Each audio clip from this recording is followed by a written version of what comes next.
Қайырлы күн, құрметті білім алушылар.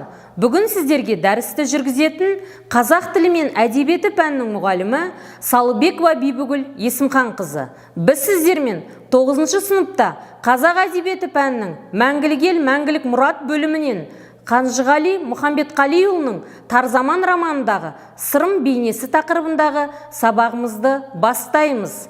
Сабағымыздың мақсаты көркем шығарманың идеясына сай кейіпкерлер жүйесін анықтау. Бағалау критерийі шығармадағы кейіпкерлер жүйесін анықтайды, кейіпкерлер бейнесін талдайды, салыстырады, сипаттайды. Романның мазмұндық сипатымен білесіздер, ой қозғау тәсілі бойынша төмендегі сұрақтарға жауап іздеп, бір сәт болса да ойланып көрейік.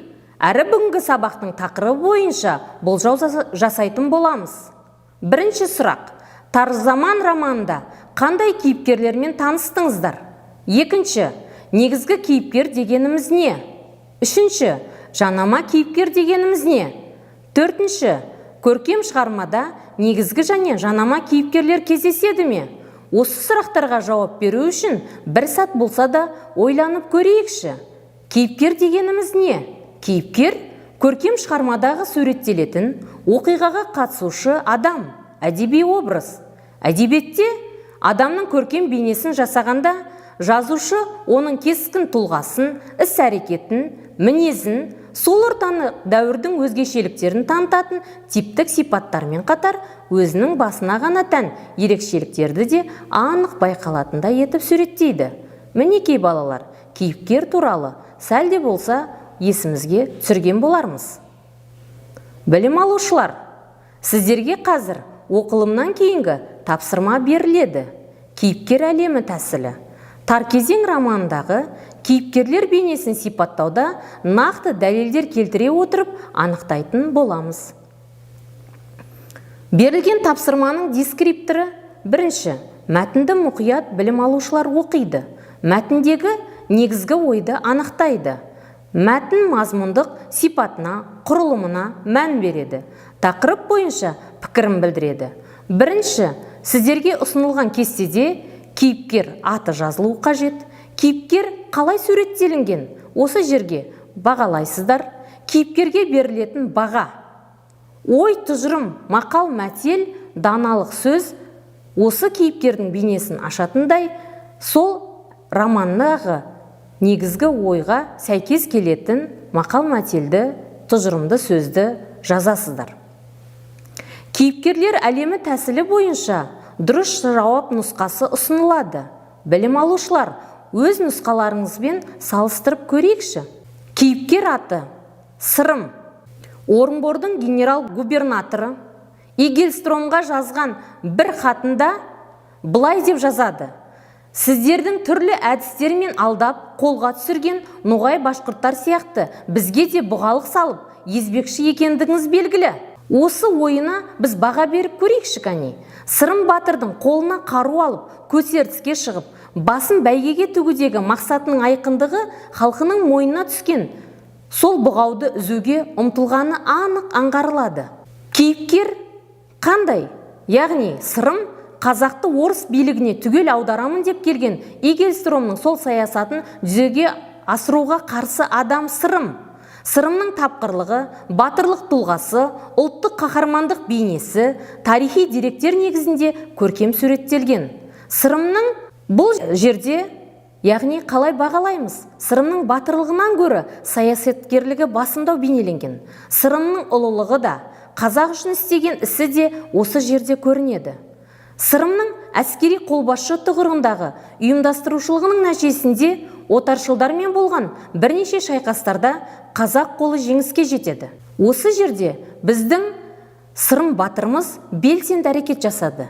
500 мың мергеннің жүздіктерін 5 жерге орналастырып, әр жүздіктегілердің ондықтары кезек-кезек оқ жаудыруында бәрін тарихи деректі болмысымен оқырманның көз алдына елестетіп, нағыз қолбасшы бейнесі көрінді.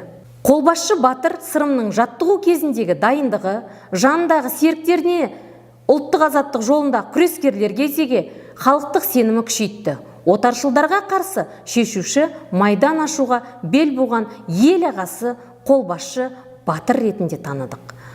Осы жерде қандай ой тұжырымды мақал-мәтел, даналық сөз Сырым батырдың бейнесін ашады. Бұл ұсынылған дерек, яғни даналық сөз романның ішінде кездеседі. Текпен озған төреден, меймен озған қарартық. Дәл осы сөз Сырым батырдың барлық бейнесін, барлық әрекетін бір жерге шоғырландырып тұрғандай. Романда басқа да негізгі кейіпкерлер бейнесі анықталады. Сырым батырдың бейнесімен салыстыру мақсатында Игельстром мен Нұралы ханның бейнесіне де тоқталып өтейік. Сондықтан да осы кейіпкерлерді де жан-жақты талдап отырсақ, Сырым батырдың да қандай тұлғада, қандай азаматтық, күрескерлік рухта жұмыс жасағандығын тануға мүмкіндік жасайды. Игельстром. Бұл кейіпкер қалай суреттелінген? Бір өзінің ғана бойында империялық Ресейдің бүкіл саясатын, өте сауатты саясатын жинақтап алған. Екатерина патшадан да зор болып көрінетін барон, Сырымның саясатына қарсы болған, өз мақсатына жету үшін барлық тәсілді қолдануға даяр кейіпкер екендігі де ұсынылды. Кейіпкерге осы әрекеті үшін қандай баға беруге болады? Қазақты орыс әкімшілігінің заңына бағындыруға, елдің тұрмысын бұрынғы шариғат емес, дәстүрлі қазақтың дала заңымен емес, ата жолымен емес, орыстың заңымен реттеу үшін келген адам ретінде бағалаймыз. Осы кейіпкердің бейнесіне тұжырымды сөзді мәтіндің ішінен былай жанастырдық. Аңдыған алмай қояма, жау жағадан алғанда, бөрі етектен деген мақал-мәтел сөзіміз дәл осы кейіпкердің бейнесіне саймасай айтылғандай. Сонымен қатар келесі кейіпкеріміз Нұралы хан. Нұралы хан қандай болған? Роман сюжетінің шарықтау шегінде қарауындағы халқына опасыздық сатқындық жасап, билігін сақтау үшін Ресейдің жазалаушы әскерлеріне ауылдарды талатқан, тонатқан, халық кеңесінің шешімімен тақтан тайдырылды. Біз бұған қандай баға береміз бұл кейіпкерімізге? Сырымды қолға түсіреді. Бірақ оны Нұралы хан қыруал мал беріп, бірер айдан кейін босатып алады. Міне, тарихи дерек бойынша алғашқы көтеріліс осылай басталады. Осы жерде Нұралы хан жағымды әрекетті алғаш рет Сырымға қол ұшын берген адам ретінде танылды. Қасқыр да қас қылмайды жолдасына. Қарашасының қыбын таппаған ханнан без, елінің еркіне жығылмаған бектен без деген осы Нұралы ханның бейнесіне саймасай айтылғандай. Келесі тапсырмамыз әдебиет лота тәсілі арқылы сіздерге ұсынылады. Бұл тапсырманы орындау үшін мына нәрсеге назар аударайық. Тар кезең романындағы кейіпкерлердің бейнесін талдау арқылы өз ойыңды мысалдар келтіріп жаз. Және оны кестеге толтыр. Бұл тапсырманың дескрипторы мынадай. Бірінші, білім алушылар көркем шығарма мазмұнын біледі. Екінші, шығармадағы кейіпкерлер жүйесін анықтайды. Үшінші, кейіпкер бейнесін талдайды, салыстырады. Тақырып бойынша өз ой пікірін білдіреді.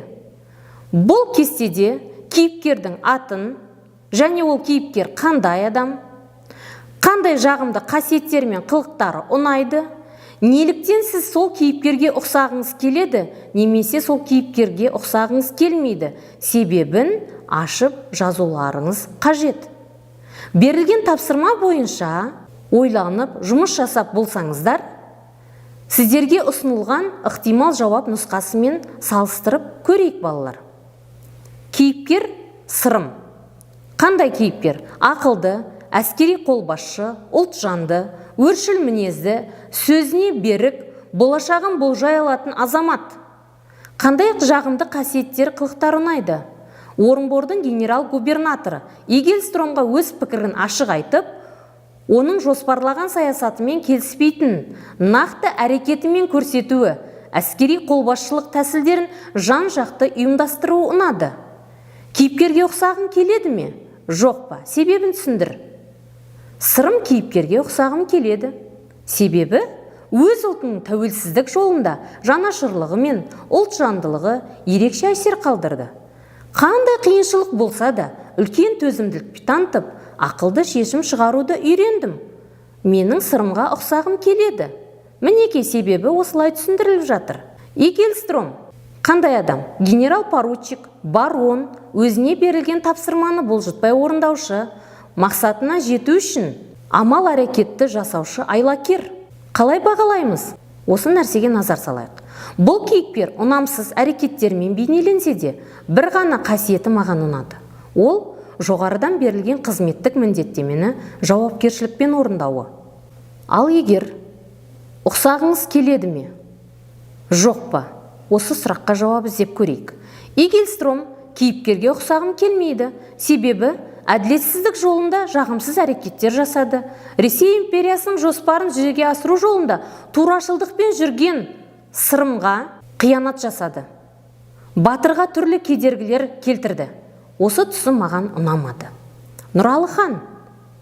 Бұл қандай кейіпкер? Өзінің бас пайдасы мен мансабы үшін халқына сатқындық жасаушы хан ретінде осы романда бейнеленген.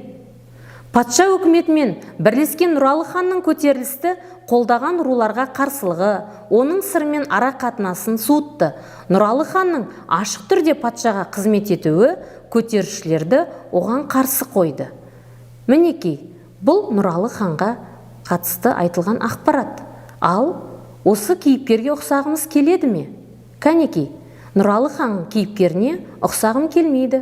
Себебі өзінің туған жеріне, туған еліне сатқындық жасады. Жеке басының мүддесі үшін патша үкіметімен бірігіп, еліне қиянат келтірді. Сондықтан да бұл кейіпкердің осы әрекеті маған ұнамады. Романды оқу арқылы Сырым батырға тән қандай қасиеттерді білдіңіздер?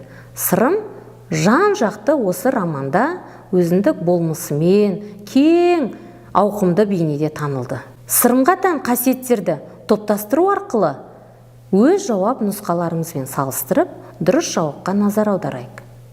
Романды оқу арқылы мен Сырымды мынадай бейнесін таныдым. Сырым батыр саясаткер, дипломат, халық жанашыры, батыр, сөзге шешен, би, өр мінезді күрескер тұлға ретінде таныдық. Құрметті білім алушылар, білім пирамидасы тәсіл арқылы бүгінгі өтілген сабақ бойынша өзіміздің нені үйренгендігімізді бағалап, білімімізді тексеріп көрейікші. Ол үшін тақырыпты ашатын 5 сөйлем, тақырыпты ашатын 5 сөз, тақырыпты түйіндейтін бір сөзді ойланып жазайық. Сонда бүгінгі сабағымыздағы Сырым бейнесіне қатысты барлық ақпараттармен танысып, тақырыпты түсінгендіктеріңіздің айғағы болады. Білім алушылар, сіздерге өзіндік жұмыс беріледі. Сырымда атылы тәуелсіздік жолындағы күрестің бастауында тұратын тұлғалардың бірі тақырыбында эссе жазыңыздар. Сонымен қатар сіздерге Сырымда атылы туралы жан-жақты ақпаратты тану үшін қосымша бейне жазба арқылы сілтемені көрсетіп отырмын. Осы өзіндік жұмыс барысында сол сілтемені басып, Сырымның нағыз күрескер рухтағы бейнесін танытатындай ғалымдарымыздың, зерттеушілеріміздің еңбектерімен ой бөлісетін боласыздар, танысатын боласыздар. Білім алушылар, осымен біздің сабағымыз аяқталды. Назар қойып тыңдағандарыңызға рахмет. Сау саламатта болыңыздар.